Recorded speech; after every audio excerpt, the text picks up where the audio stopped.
Halo guys, benar-benar nonton, welcome. Jadi topik hari ini cukup berkaitan dengan video gue sebelumnya mengenai gue ditawarin pinjaman 25.000 oleh Bank Kanada. Ini gue taruh di sini videonya kalau misalnya kalian mau nonton, abis nonton video ini. Hari ini gue akan share mengenai apa sih credit score, apa sih social security number, apa sih social insurance number, dan perbedaannya. So, langsung aja sebelum lanjut nonton video ini.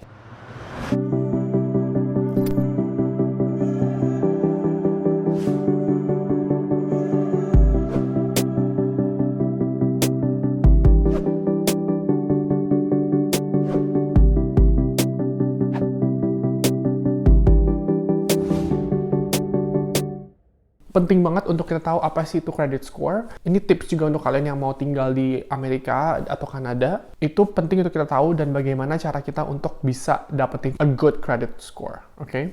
Credit score itu basically adalah nilai yang kita punya untuk kita bisa dapetin pinjaman basically. Karena kredit itu kan basically pinjaman gitu kan. Jadi pinjaman itu nggak cuma lu pinjam uang dari bank gitu. Jadi bisa juga credit card. Karena kan credit card itu lu gesek, lu bukan pakai uang lu gitu kan. Lu pakai uang dari bank tersebut gitu kan. Itu juga pinjaman. Kalau misalnya kita nggak punya credit score, itu bakal susah kita ngapa-ngapain di sini. Contoh, kalau misalnya kita mau nyicil barang gitu. Kayak misalnya kita beli TV, kita mau nyicil misalnya. Itu mereka pasti run credit score. Gitu.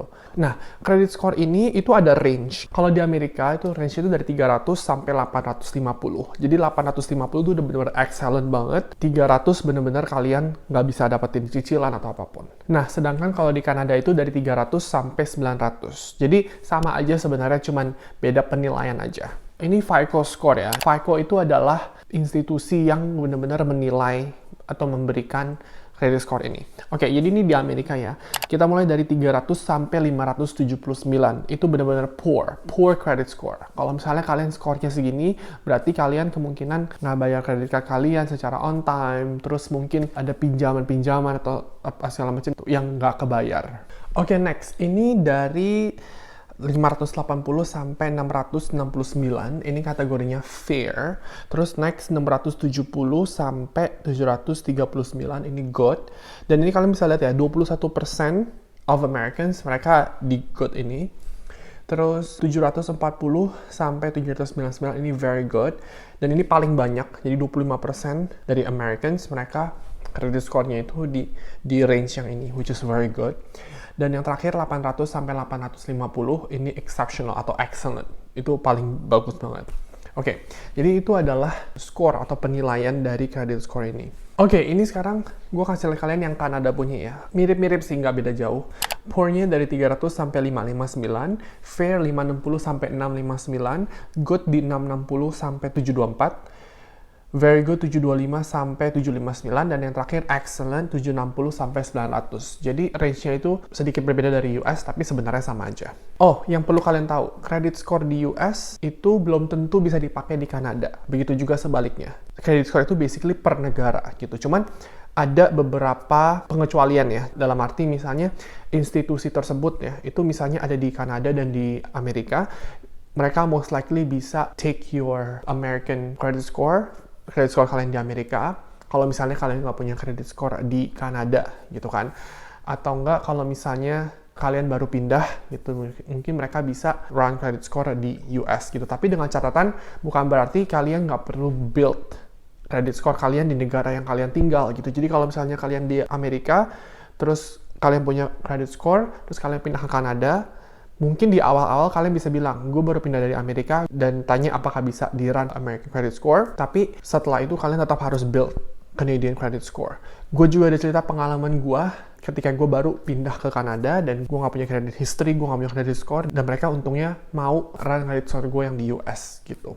Bagaimana cara kita untuk kita bisa build atau bangun credit score kita? Jadi untuk teman-teman yang baru pindah ke Amerika atau ke Kanada, itu cara paling gampang ya untuk kalian start building your credit score itu dengan cara apply credit card gitu. Sebenarnya apply credit card pun itu dibutuhkan credit score. Kenapa? Karena balik lagi yang gue bilang di awal, credit card itu kan seperti kita minjem uang. Jadi mereka mau make sure kita punya good credit score untuk memastikan mereka bahwa kita tuh bisa bayar gitu. Tapi banyak program untuk orang-orang yang belum punya credit history. Kalau misalnya kalian nggak punya credit score, bukan berarti kredit skor kalian buruk gitu kan. Bisa aja misalnya kalian nggak pernah tinggal di negara tersebut gitu kan. Atau bisa aja kalian baru umur 18 misalnya. Jadi nggak punya kredit skor itu di awal, it's not a problem untuk kalian bisa start building your credit gitu. Banyak company-company yang kasih kalian chance atau kesempatan untuk kalian bisa build your credit score.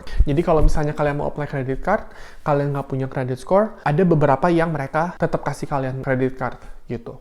Kayak di Amerika itu gampang banget untuk pertama kalinya yang nggak punya credit score. Ini beda ya, kalau misalnya kalian punya credit score tapi jelek banget, itu kalian susah untuk kalian dapat credit card. Karena kalian kalau misalnya udah punya credit score tapi credit score-nya rendah, berarti kalian udah pernah istilahnya minjem uang dari bank atau apapun dan kalian rekornya jelek gitu. Jadi kalian kemungkinan untuk dapetnya lebih kecil dibandingkan orang-orang yang nggak punya credit score gitu. Kalau di Kanada juga sama. Mereka punya program untuk newcomers. Jadi credit card tertentu ya mereka bisa kasih ke newcomers yang nggak punya credit score gitu. Jadi cara pertama seperti itu. Dan juga kalau misalnya kalian baru awal-awal apply credit card, kalian bakal dapet limitnya itu kecil banget, bisa dari 500 atau 1000 gitu kan. Tapi itu nggak apa-apa.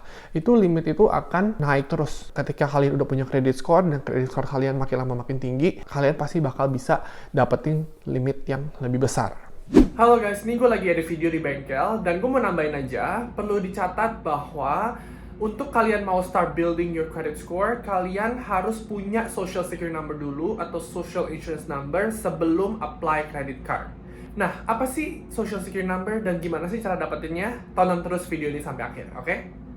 Nah, setelah kalian punya credit card, itu kalian boleh mulai pakai.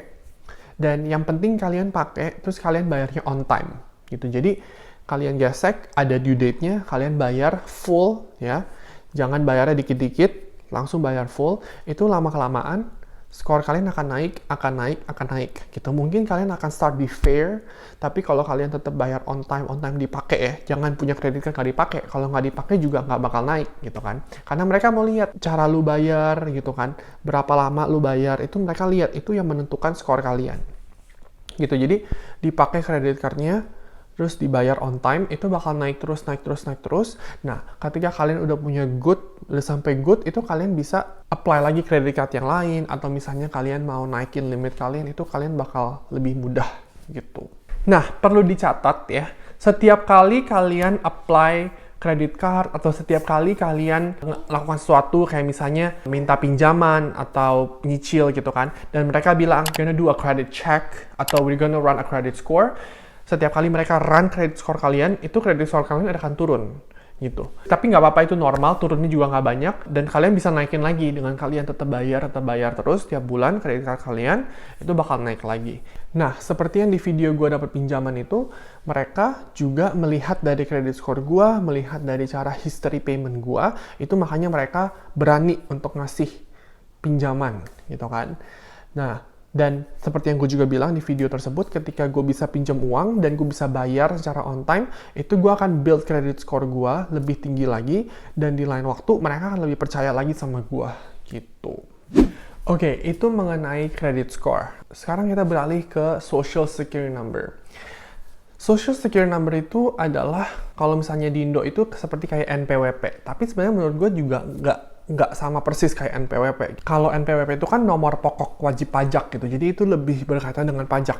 Sedangkan Social Security Number itu lebih berkaitan dengan personal kalian, jadi kehidupan kalian. Jadi itu juga connect ke credit score kalian, connect ke segala macam gitu. Jadi nggak cuma pajak doang gitu. Jadi Social Security Number itu ke-link ke credit score kalian. Jadi ketika mereka mau run credit check, mereka akan minta Social Security Number kalian, dan mereka akan run dari situ gitu. Dan credit report kalian juga akan kasih tahu kalian nih, kalian pernah apply credit card berapa kali, pernah tutup credit card gitu kan, pernah naik limit gitu. Jadi semuanya itu akan ada di reportnya berdasarkan Social Security Number, SSN atau SIN kalian. Social Security Number itu kalian dapetin ketika kalian lahir, dan itu berlaku seumur hidup gitu. Jadi lahir udah dapet sampai seumur hidup, kalian nggak perlu gonta-ganti. Jadi kalau misalnya kalian udah punya bad record, itu bakal stay selamanya di situ gitu.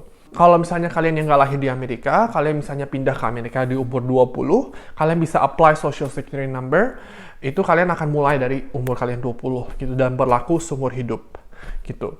Untuk apply social security number, itu kalian harus punya job. Kalian harus punya pekerjaan. Kalian nggak bisa datang sebagai turis atau sebagai visa student. Kalian datang apply itu nggak bisa. Gitu. Jadi kalian harus punya yang namanya pekerjaan, ya, dan kalian bisa apply. Kenapa harus ada pekerjaan? Karena untuk kalian bisa terima gaji, kalian harus punya social security number. Gitu kan, NPWP kan, basically kan.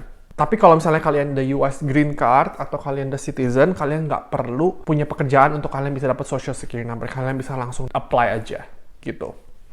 Nah, social insurance number itu basically sama kayak social security number, tapi ini basically di Kanada, gitu. Jadi kalian juga akan dapat nomornya, dan itu sebagai nomor identitas kalian untuk kalian punya credit score atau kalian punya hal-hal yang lain untuk nomor pajak kalian. Jadi semuanya itu di nomor tersebut.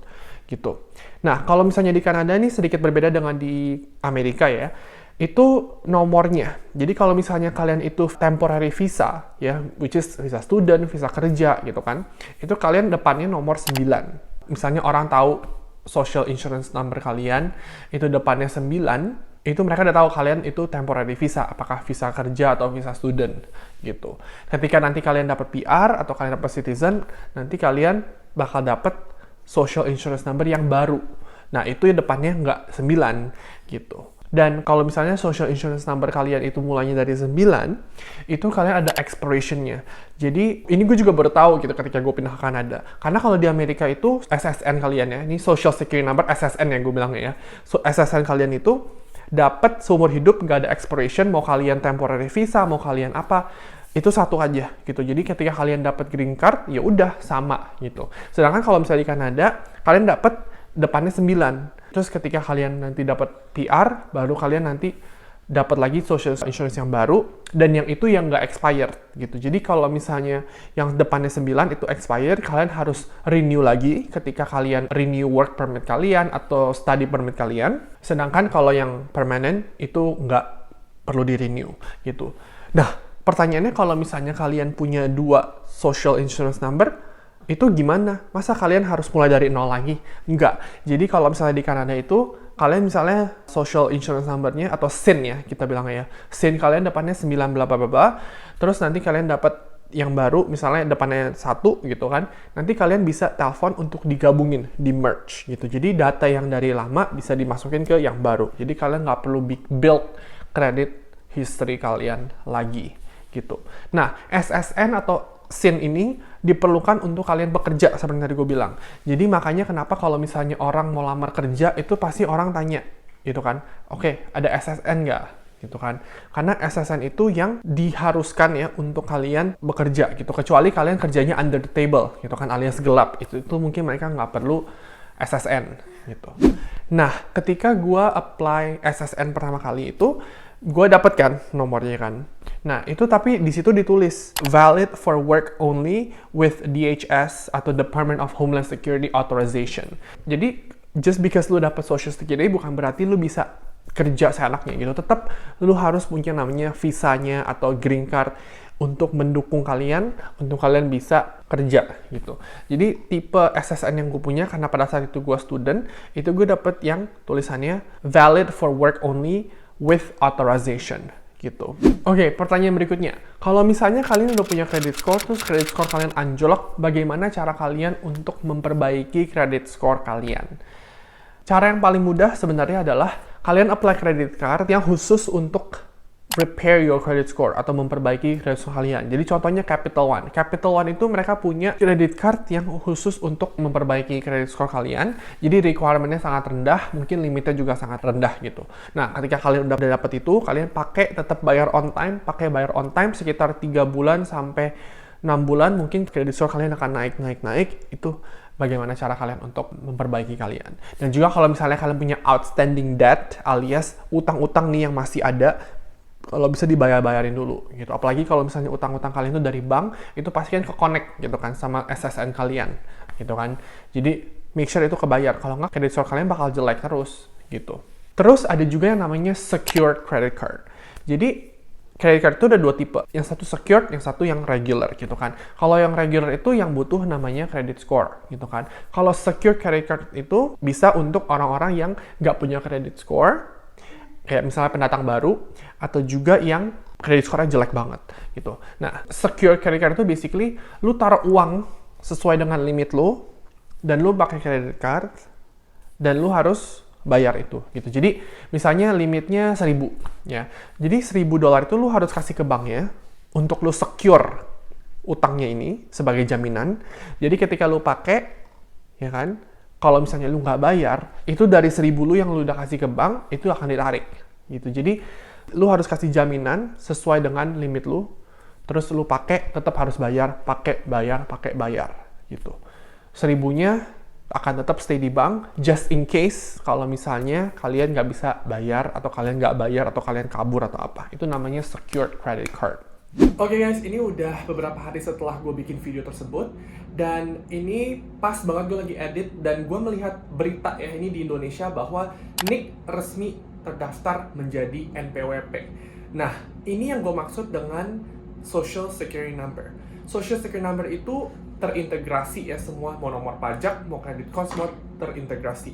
Sedangkan kalau NPWP kan cuma pajak. Nah, tapi dengan berita ini per Selasa ya, Juli 19, 2022, Nick itu udah terintegrasi dengan NPWP. Jadi semuanya tergabung menjadi satu. Which is menurut gue make sense, ini mengikuti negara-negara seperti Amerika dan Kanada ya.